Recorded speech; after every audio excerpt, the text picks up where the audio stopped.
Hi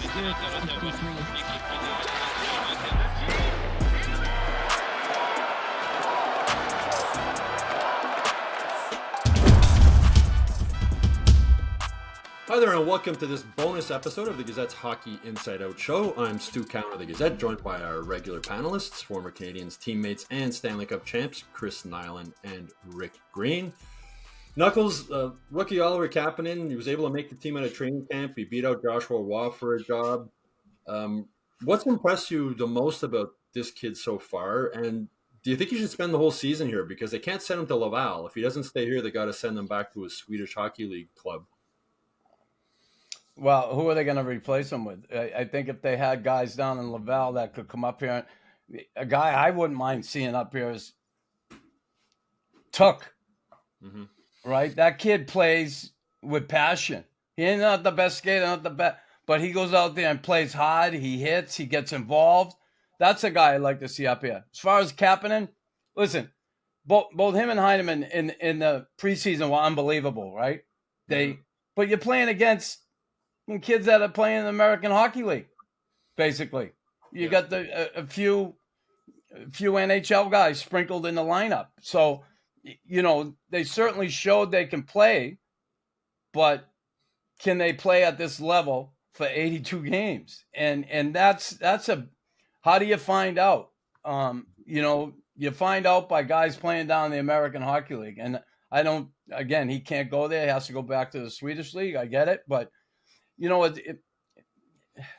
I don't know if it'd do him good to be here and not play, right? I don't know if that's good for his development. And certainly they got to make a decision, right, on this kid now. So at some point they will. I mean, I talked to him the other day, and he's still living out of a hotel room in Montreal, so he hasn't been given the green light that he's definitely staying here. Now, Rick, what have you thought about him so far? Well, again, he's a 21-year-old kid, and, you know, averaging 12 minutes a game is not going to allow a kid to develop. We saw that with Slafkovsky. You know, what do you do with a kid like that? He's got a skill set, and, you know, Kapanen's good-sized kid. He's got some smarts. He can skate. He can shoot the puck. But he has to, progress in the right way to play at the NHL level. And it's really tough when a young kid is not playing and given opportunity to play. And I think you have to handle him like so many of the young kids the right way and put him in an environment that's going to allow him to progress and develop his skill set to be able to contribute at the NHL level. And I think he has the tools to do it. He's just not going to allow a young kid to develop the way that you'd like to see him develop with 12 minutes a game. Yes, hockey IQ, he's a smart player. You've noticed that right away. Defensively, they sort of trust him. That's why he's playing. Marty St. Louis said the other day that he wants to see him play with more confidence. He said he's only 21. Knuckles, how difficult is it to gain that confidence when you first come into the NHL, especially with the puck? It is really difficult. You know, you got guys taking runs at you. Everybody's bigger and better than, I'm sure it's not better, but everybody is bigger, faster. You look at Sweden, it's a bigger rink, right? You're not playing the same type of environment as you are here. So there's a lot of adjustments. And you talk about confidence, okay? We're just talking about Abba. He's been here a few years now. You know, it seems like he's a little down himself at times. He's questioned himself. And I think that came from the way he was handled. Part of it, there's a responsibility on him. There's a responsibility on each player. But collectively, when they all look confused out there, how do you get your confidence when you're down 4-0 after 9 minutes or 10 minutes? In not one game this season, in two, and then you get just picked apart in two other games, over 5 goals a game. How do you get your confidence? Am I doing something wrong here? What's going on here? Like, as a young kid, you know, when you have all them young kids on a team at once, there's a big learning curve. I don't care. And they're in that curve right now. And they got to start to pick up on things or it's just going to get from bad to worse. I think part of that lack of confidence, as I was speaking with Kapanen after recent practice, he said, like, he's a natural centerman, right? And he's sort of now learning how to play the wing.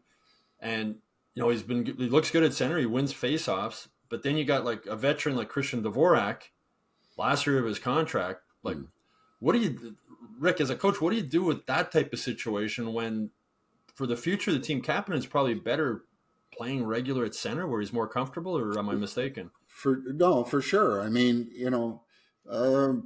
it's an earned situation, and you got to give a fair opportunity for these guys to earn their ice time.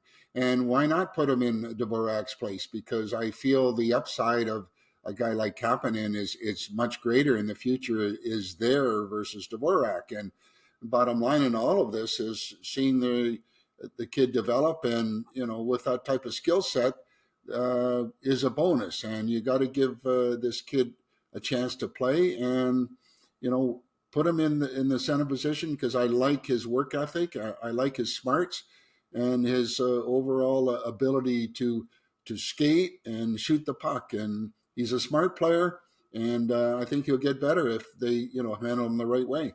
I know, speaking with your buddy Bob Gainey there, Knuckles, when they had the night honoring the 70s Dynasty team, and he said, you gather all these young talents as part of a rebuilding, which is great, but then at some point you have to turn them into a team, right? And they're going to reach that point, right, with these kids, where they're going to have to let them be the team type of thing, right?